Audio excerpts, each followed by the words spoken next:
আমি অনেক দিন থেকেই বলে আসছিলাম যে আমেরিকা হচ্ছে পাকিস্তানের আসল বাপ।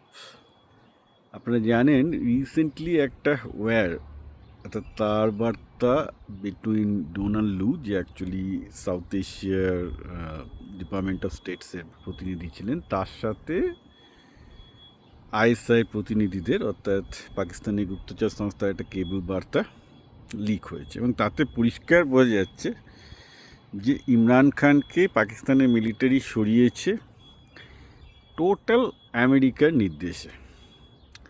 এবং ভাষা কি, ভাষা দেখলে আপনাদের অবাক হয়ে যাবে। যার মানে সেই কেবল লিগের ভাষা এরকম বলছে যে ইমরান খানকে যদি তোমরা নো কনফিডেন্স মোশন দিয়ে না পাকিস্তানি থেকে সরাতে না পারো, তাহলে তোমাদেরও গেল, অর্থাৎ পাকিস্তানকে আমরা দেখে নেবো টাইপের ব্যাপার।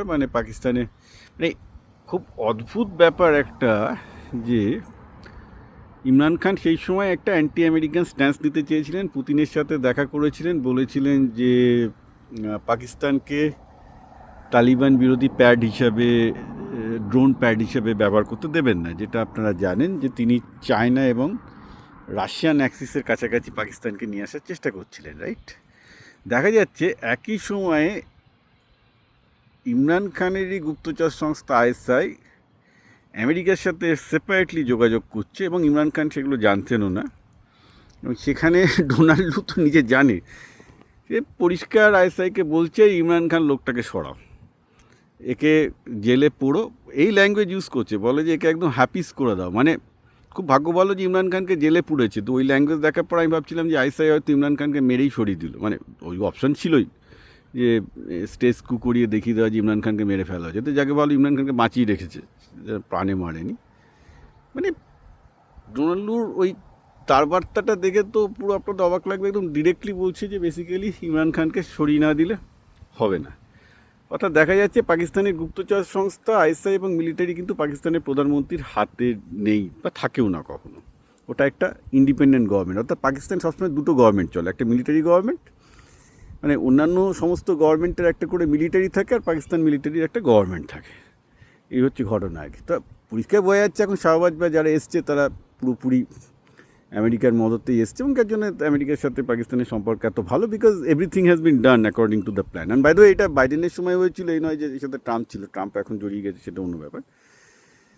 তো যারা পাকিস্তানের সাথে আমেরিকার ভালো সম্পর্ক নিয়ে দুশ্চিন্তায় আছেন, তাদের বলে দিচ্ছে আপনারা সম্পর্ক এতটাই গভীর যে পাকিস্তানের কোনো প্রাইম মিনিস্টার যদিও বা চান আমেরিকা বিরোধী কিছু করতে বা আমেরিকার বিরুদ্ধে অবস্থান নিতে, তার ইমরান খানের মতো অবস্থা হবে। এটা হচ্ছে সোজা কথা।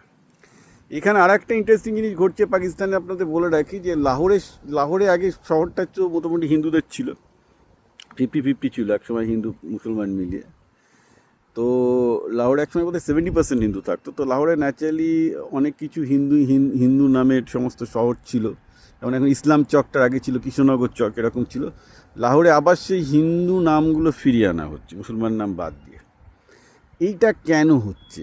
এইটার একটা ইন্টারেস্টিং কারণ হচ্ছে এই যে অবভিয়াসলি এখন যেহেতু ভারতে মোদির এগেনস্টে আমেরিকায় প্রচুর অ্যান্টি, বা গোটা বিশ্বজুড়ে মোদির এগেনস্টে একটা অ্যান্টি, যে লোকটা মুসলমান বিরোধী, অপারেশন বিরোধী সব করে। এখন এই জিনিসটা ডাইলিউট হয়ে যায় যখন পরিষ্কার লোকজন বলে ভাই ঘরের পাশে যদি পাকিস্তান আর বাংলাদেশ থাকে, অটোমেটিক্যালি তুমি মুসলমান বিরোধী হয়ে যাবে, কিছু করার নেই। তো তো আমার ধারণা যে এখন পাকিস্তান একটা নিজেদের ইমেজ মেকওভার করার চেষ্টা করছে।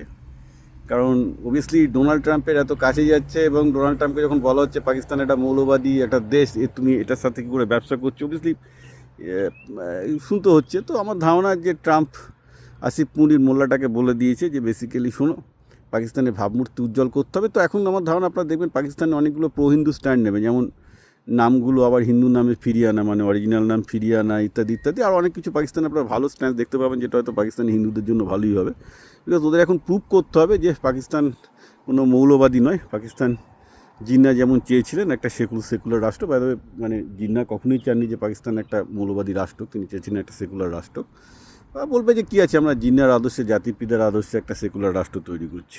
I think it will be good for Pakistan by the way. But এটার পেছনে আমার মনে হয় খেলা আছে, হয়তো আমেরিকার বিরাট বড় একটা নির্দেশ আছে। কিন্তু লিকে যে ডোনাল্ডু যে ভাষায় আইএসআইকে গালাগাল দিয়ে বলছে যে শালা এই ইমরান খান লোকটাকে হ্যাপিস করে দাও, মানে ভাবা যায় না যে যে বেসিক্যালি বিদেশ নীতিতে কী হতে পারে। এখন ব্যাপার হচ্ছে যে ডোনাল্ড কোন নির্দেশে হাসিনাকে তাড়ানো হয়েছিল আমি কিন্তু জানি না।